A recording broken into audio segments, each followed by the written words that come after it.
And with that said, let's go ahead and get started with kind of our first subject of the day. And that is that yesterday we learned that Eddie Van Halen, the guitarist from the band Van Halen, who kind of revolutionized rock and roll guitar, passed away after a long battle with cancer. So on this channel, obviously, we talk about movies, but during the zeros, that first decade of adulthood for me, I was much more into music than I was, not that I wasn't into movies, but I was in a bunch of bands. Even if you look right over there at my wall, you can see maybe you can see it. There you go. If you go like that, you can see my Les Paul hanging there.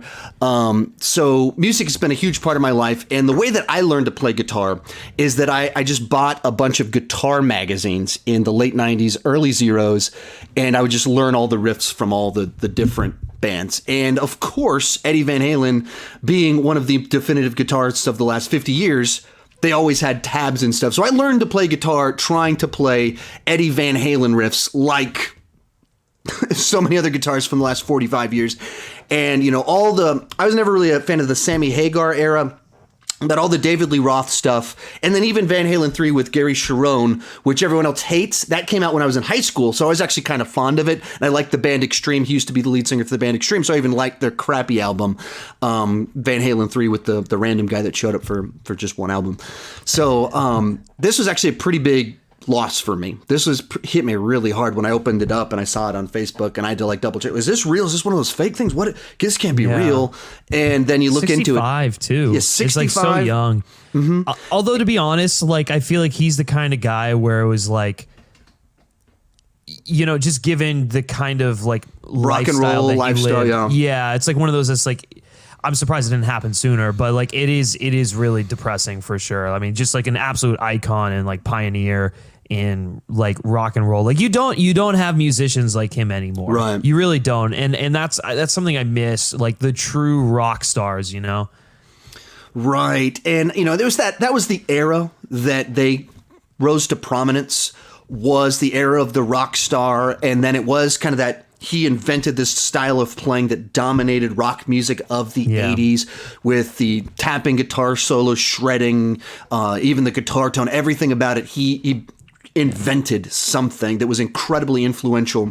And then even right as you have an era where you start having press to where and guitar shops and all this stuff to where people are going and playing riffs, he was just the dominant influence of so much of that for about 20 years, and then of course still influential to this day of anybody that's into rock guitar. Yeah. But 65, it's kind of right in that window of old but not old. Yeah. And then, like you said, for rock stars that have from the 80s, they lived wild. They lived wild. Yeah. He didn't have the reputation of Ozzy Osbourne. He didn't snort lines of ants and then pee on the Alamo and get banned from the city of San Antonio. And somehow he's still alive. He's still alive, but pretty wild lifestyle nonetheless. Yeah, for sure. And so I think it's that we hadn't really heard anything about him being sick. I don't know if that was news. I don't know if it was common knowledge that he had cancer, but it wasn't something that dominated the news cycle or anything like that. Right. And then it just kind of happened. You just kind of open your phone in the year 2020, and we're used to bad news, but normally it also ties back to the beer bug out there that and so then when you see it as cancer, and it's wow. And for me, this one hit more than even Kobe, because I'm more of a musician, right? And so then sure. And so this was one that was wow, that's obviously more tragic for someone in their 40s versus someone in their 60s, but as personal connection to it hit pretty hard for me. Yeah. And do you have any favorite Van Halen songs? Is that something you can pull up? I'm trying to think off of the top of my head. I mean, I just know. I know my dad, always in the car, my dad would always have the stations on that would play classic rock and stuff like that. And so you'd always they'd always have Eruption on, and then going into Girl, You Really Got Me Now. Yeah, exactly. And all that stuff. And that's fun to listen to. I wouldn't say that's my favorite.